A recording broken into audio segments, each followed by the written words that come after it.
Welcome back. Shares of Salesforce up nearly 3% as the company prepares to deliver earnings after the close. Let's bring in Brent Thill of Jefferies with more on what to expect. Brent, good to see you. I mean, the consensus has been rising for months for this quarter, for the current fiscal year, for Salesforce. So clearly trends moving in the right direction. Where are expectations at? What are you most going to be focused on in the numbers? Yeah, there are two focus items. Number one, CRPO or backlog growth at 11%. They should be able to clear it given it's the easiest bar of the year.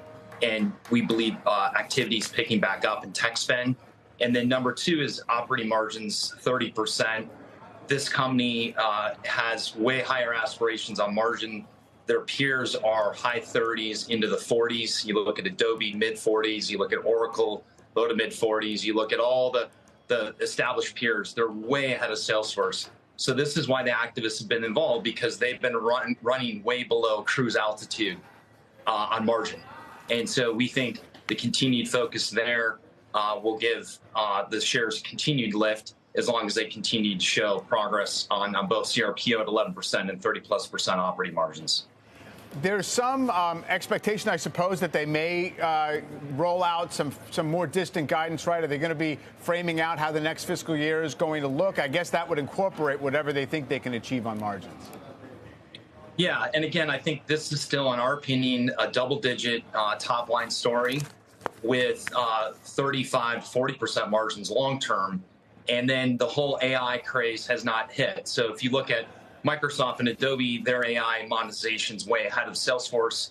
We think that wave will come to them. It still hasn't yet hit in a big way, but will hit. And you look at a number of other businesses like Slack underperforming. We believe Slack can begin its outperformance with their new leadership. We look at other segments of consolidation of their clouds. There's a tremendous opportunity in front of Salesforce. And again, this is really the big stock run's been driven on margin. And now we have to see, again, that they can sustain that double-digit top line and, again, continue to commit to the margin upside. And in terms of, AI and overlaying that into their various products and services, we're seeing some commentary about how their customers are feeling about that and what can be delivered by way of Salesforce. How specifically is that going to play out, do you think, for them? I think it has a big role in 24, not this year, and it will have a meaningful impact to their business. If you think about you're using their products today, you're a service representative, the AI agent can effectively help understand what is Mike looking for, what can I provide to you when you call into a call center, do I even need to talk to a rep? When you have a sales engagement, you may be a VIP, which you are, and you effectively should get special service versus myself. I'm not a VIP. So if you think about what happens in terms of AI for Salesforce overall, there's an incredible opportunity.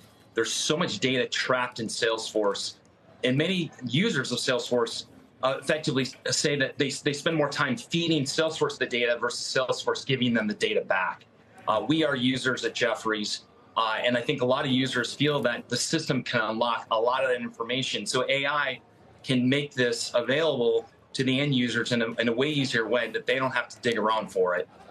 That is not necessarily the case today. That will be the case into 24, and we're very bullish that they can unlock this. But again, if you're very transparent, we believe Microsoft and Adobe are way ahead of their AI capabilities. They're monetizing in a big way. We think Salesforce was lagging a bit, but has an opportunity to catch up, and that'll be a 24 catch up in our opinion. I was just looking, just valuation-wise, like on a free cash flow yield basis, Salesforce is now a good deal cheaper than Microsoft. That didn't used to be the case. Is that something that should converge? I'm sure you probably think Microsoft is well-positioned too, but it is much more richly valued. Yeah, that's right. Microsoft has the best product cycle of anyone in software right now. The opportunity to double prices is incredible for Microsoft. So, yeah, we believe it'll converge. And to your point, Salesforce does trade at a discount on many of the valuation metrics, and we think that's why we believe the stock can continue to climb to 275 to 300 based on better execution, unlocking AI into next year, potential hopeful reacceleration of revenue growth. If AI really kicks, they should be able to price and charge more, and theoretically, could they drive even faster than low teen backlog growth? And then from a margin perspective, they've been the most inefficient large cap software company across the board. So, in terms of getting better efficiency, that just keeps unlocking shareholder value. The activists aren't going anywhere anytime soon. So we think it's still a reasonable setup for Salesforce. Yeah, if it gets back to 300, that's essentially a round trip to the old highs, right? So 2 years ago. Brent Thill, thanks very much. Appreciate the time.